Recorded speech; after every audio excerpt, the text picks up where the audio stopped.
आज की खबर है कि अमेरिका के एक यूनिवर्सिटी ने एक सर्वे किया जिसमें यह आंकड़ा आया कि 2025 तक दुनिया में 250 करोड़ बहरे हो जाएंगे, जिसमें फ्रांस सबसे टॉप पर चल रही है।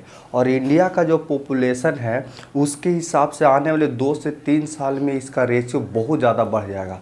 और उसकी वजह है हेडफोन, 3D सॉन्ग, हाईएस्ट मतलब ज़्यादा वॉल्यूम में सॉन्ग सुनना या डीजे, ये सब वजह। तो अपने कान को बचा कर रखिए, नहीं तो आने वाला वक्त में आप भी उसका शिकार हो सकते हैं। तो चलिए, हम लोग पिछले वीडियो में यहाँ पर पार्ट 4 है, पार्ट 3 तक पढ़ चुके हैं रासायनिक अभिक्रियाएं एवं समीकरण। उसमें हम लोग पढ़े थे कि रासायनिक अभिक्रिया के 5 को प्रकार पढ़े थे। आज हम लोग पूरा रासायनिक अभिक्रिया के प्रकार पढ़ लेंगे। तो 6 नंबर है अवक्षेपण अभिक्रिया।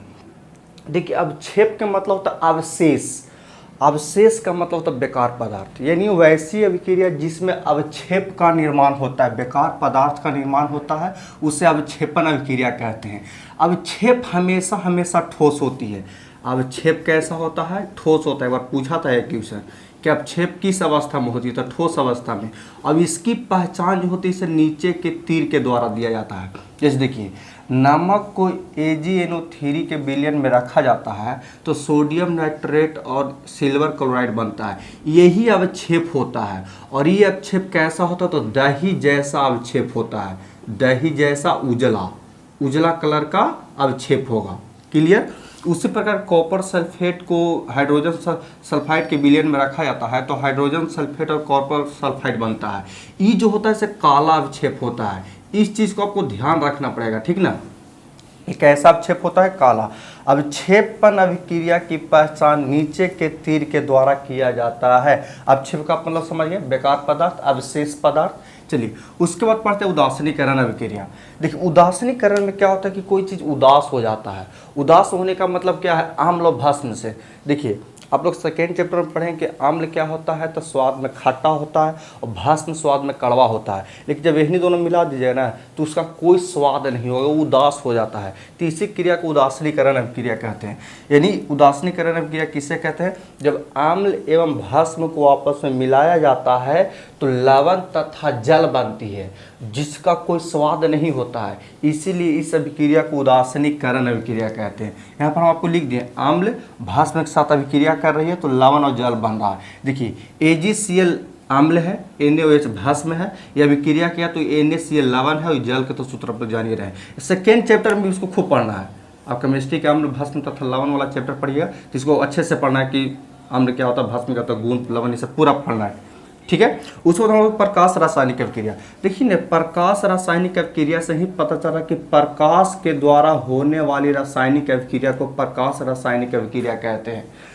जो रासायनिक अभिक्रिया प्रकाश की मदद से होती है, यानी प्रकाश की उपस्थिति में होती है, उसे प्रकाश रासायनिक अभिक्रिया कहते हैं। जैसे हाइड्रोजन और क्लोरीन को आप अंधेरे में रखिएगा तो कुछ नहीं होगा, और जैसे ही क्लोरीन और हाइड्रोजन को सूर्य के प्रकाश में रखिएगा ना तो उसमें अभिक्रिया होने लगती है। ये कैसे अभिक्रिया होने लगती है? तो ये सेल बन जाता है। तो कैसा है प्रकाश रासायनिक अभिक्रिया?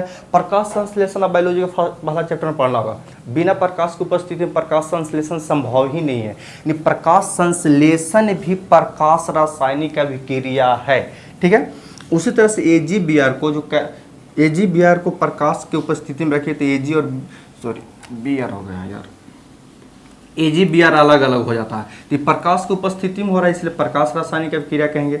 ऊष्मा शोषी, देखिए ऊष्मा मतलब होता है हीट, ताप, आग, और शोषी मतलब होता है ग्रहण करना, शोषण, ठीक है।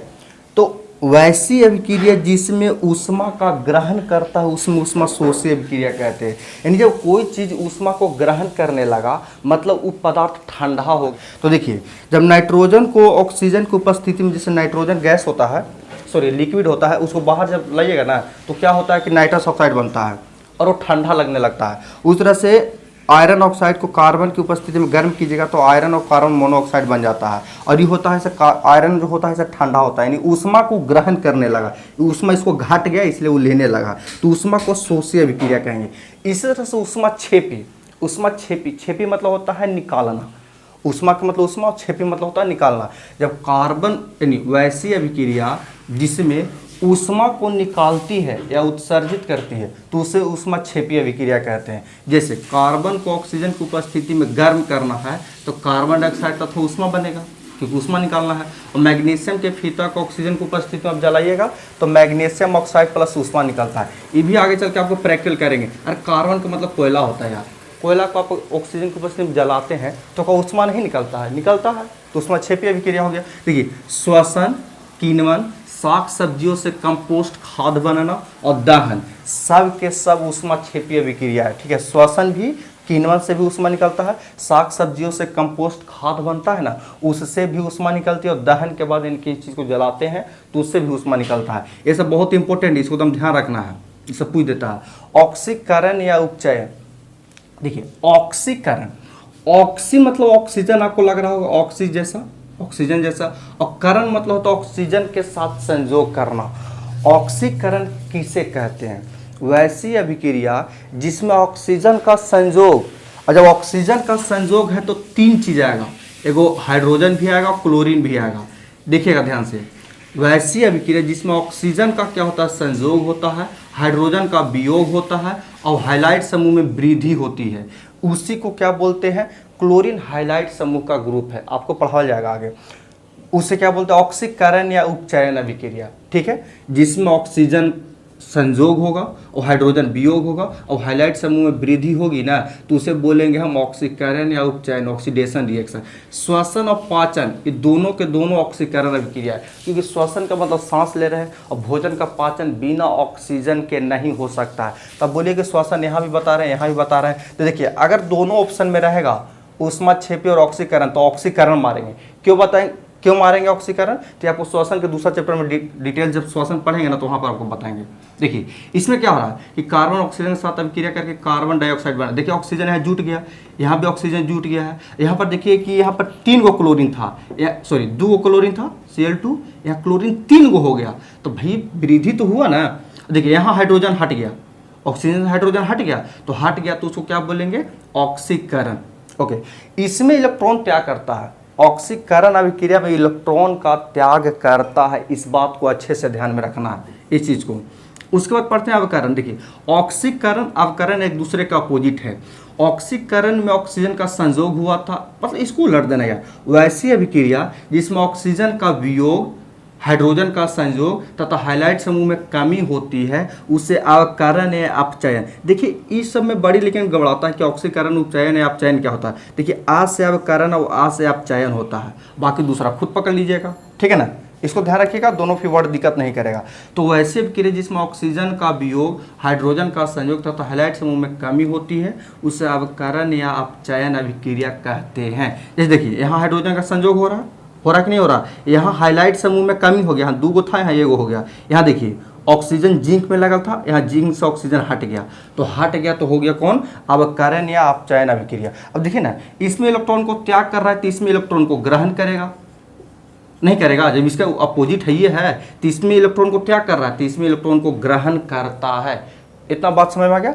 और आपको पढ़ाते हैं, इसका स्क्रीनशॉट लीजिए। अब है 13वां नंबर रेडॉक्स अभिक्रिया। ठीक है, रेडॉक्स अभिक्रिया किसे कहते हैं? ऑक्सीकरण